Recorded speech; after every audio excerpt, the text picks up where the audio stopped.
Great pleasure on my first morning here to meet with all of you.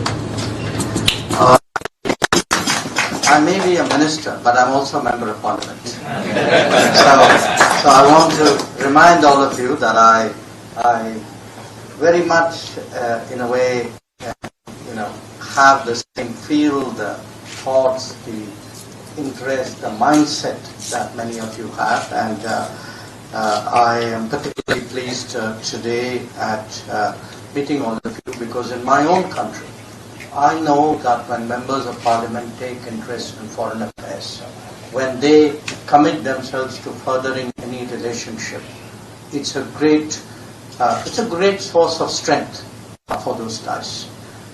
Every foreign minister listens to their MPs. Trust me on that. So I'm sure that when all of you collectively express your interest in your commitment, my counterpart must be feeling the same thing. Now, at the beginning, a reference was made to the more intense relationship that we've had in the last few years, and that is indeed the case. We've had from India, Prime Minister Modi here a few years ago.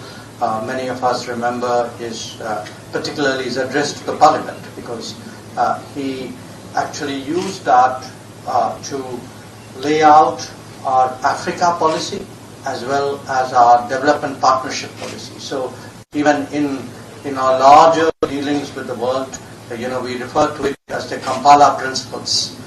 So it's something which is really very significant in our foreign policy. But we've also had our Vice President here, who's the chairman of the Upper House, our Speaker, my colleague, who's the Minister directly in charge of African Affairs, and I myself am here.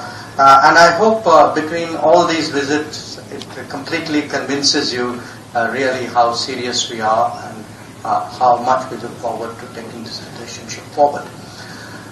We had President Museveni visit India last during the India-Africa Summit in 2015. It was our hope, of course, that we would do the next summit. It has slipped, unfortunately, due to COVID. But despite the COVID, what I do want to say is, whether it was the commitments made by Prime Minister Modi when he came to Uganda, or the commitments we made at the India-Africa Summit, we have kept those commitments.